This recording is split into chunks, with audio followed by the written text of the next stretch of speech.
Hello, third grade.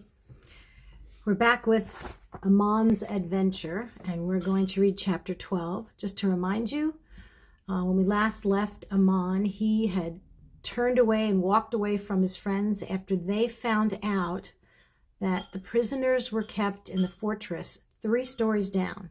They went over and talked to the guards, did some reconnaissance for him, and then it ended right there. So let's find out what Amon did. Chapter 12 is called Prison. From the first day he had been admitted into the court of Israel, Amon had noticed Levite boys taking platters of roast lamb through a doorway.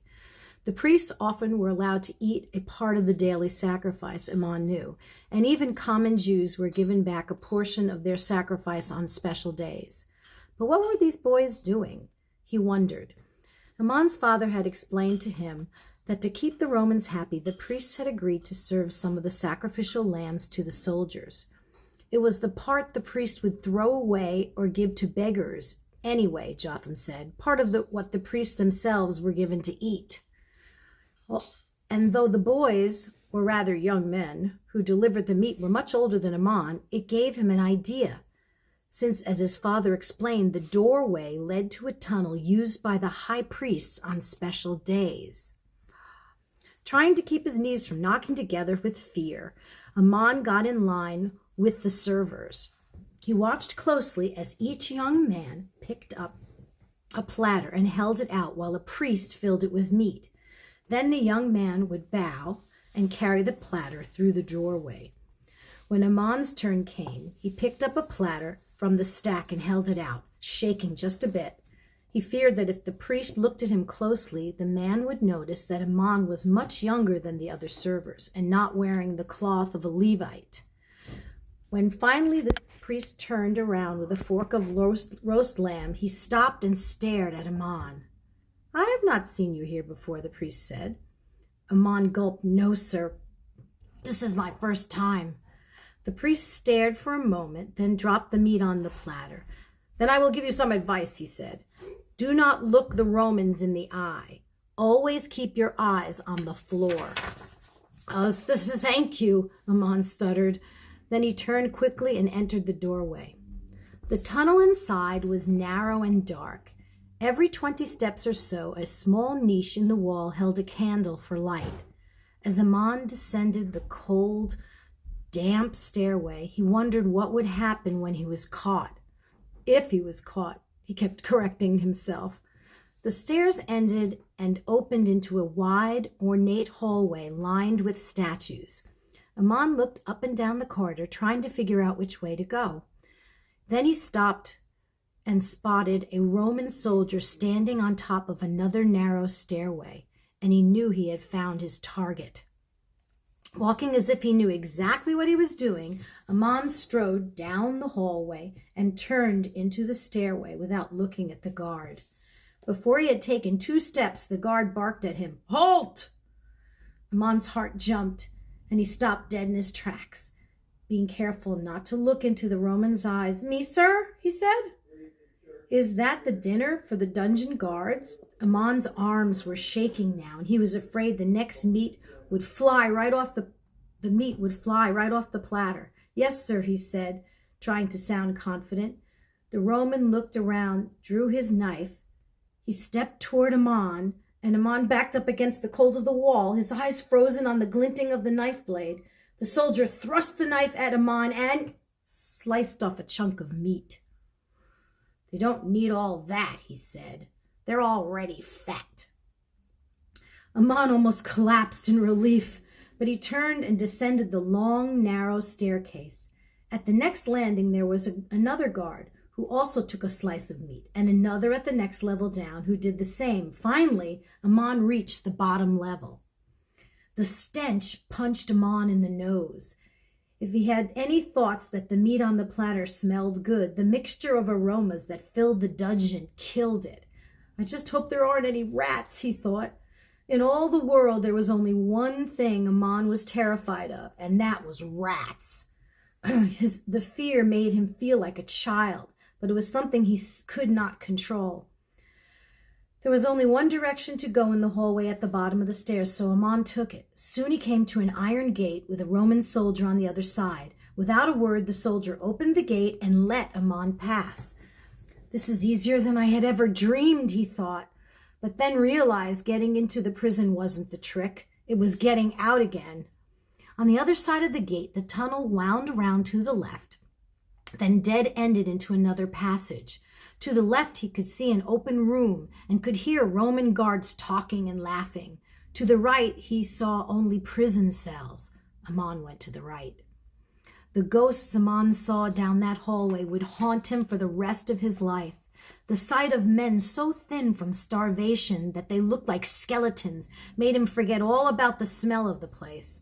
Some cells had 4 or 5 prisoners in a tiny space, while others held a dozen.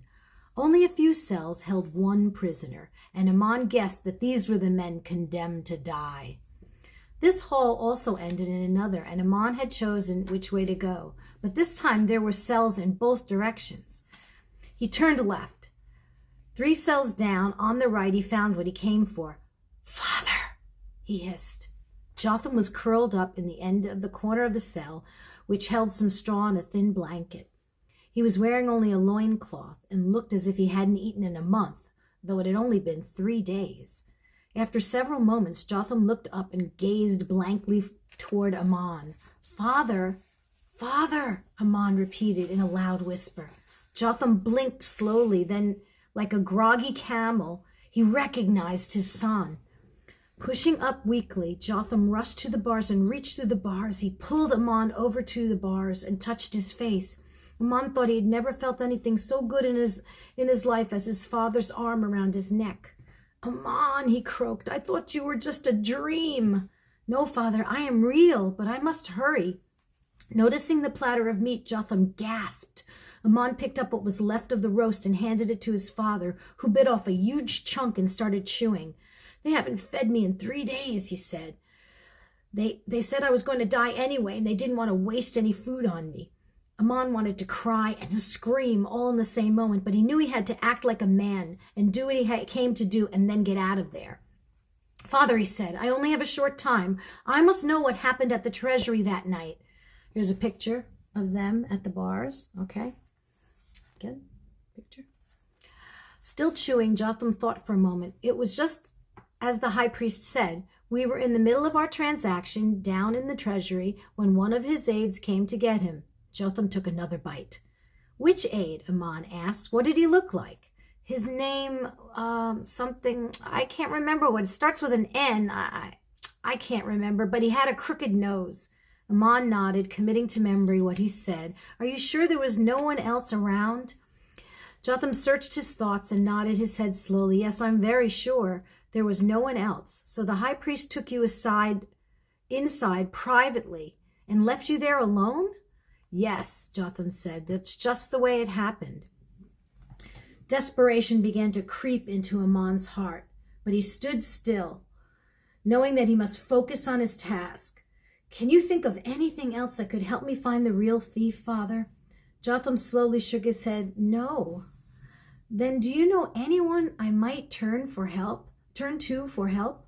Amon pleaded, feeling desperation take another attempt at his heart. Once more Jotham thought. Then his face brightened. "Perhaps," he said, it's against Roman law for the high priest to sentence anyone to death. There is a soldier who helped Bartholomew escape from a Roman slave trader in Caesarea many years ago." "A Roman?" Jotham said. "Yes, a Roman. Helped a Jewish boy?" "Yes," Jotham said, "helped a Jewish boy. He helped Bartholomew and our friend Nathan escape the city through an aqueduct."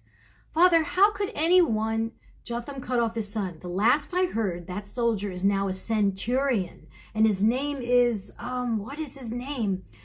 There was silence for several seconds as Jotham tried to remember the name. Amon took the opportunity to ask his father a delicate question. "Father," he said, "I must know, did this really happen, or was this one of your dreams?" Jotham stopped and looked directly at his son. "Amon, everything I have ever told you is true." Amon felt frustration strangling at his chest, but he knew it was no time to find another fight with his father. He heard footsteps now, and loud joking, and it was definitely coming his way. Lowering his voice to a whisper, he said, "Who was it, Father? What was the man? What was the centurion's name?" The Roman guards were just around the corner. Amon could tell. He had only seconds left, and Jotham too. They were both in danger, and quickly a set of steps kept coming toward them. Pushing Amon out into the center of the hallway, Jotham stepped back into the darkness of the cell. Just as the Roman guards came around the corner and looked at him in shock, Amon heard one whisper from his father's cell. "Cornelius," he said. And then the Romans raised the alarm.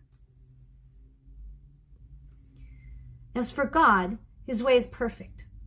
The word of the Lord is flawless. He is a shield for all who take refuge in him. 2 Samuel 2:31.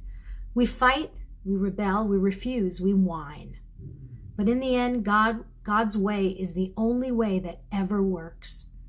It's a tough lesson to learn, and one we probably will never learn completely. But stepping back and allowing God to be God is always the best solution. Amon is still trying to do things for himself, while his mother puts her faith in God alone, and Tamar keeps telling him about Jesus. Amon thinks his wits and his intellect will save his father. In the same way, we often think that we can work out our own salvation if we just do enough good things and follow enough rules. But that's not God's way. If we truly want to be shielded from life and from our own selfishness, there's only one place that we can take refuge. End of chapter 12, guys. See you soon.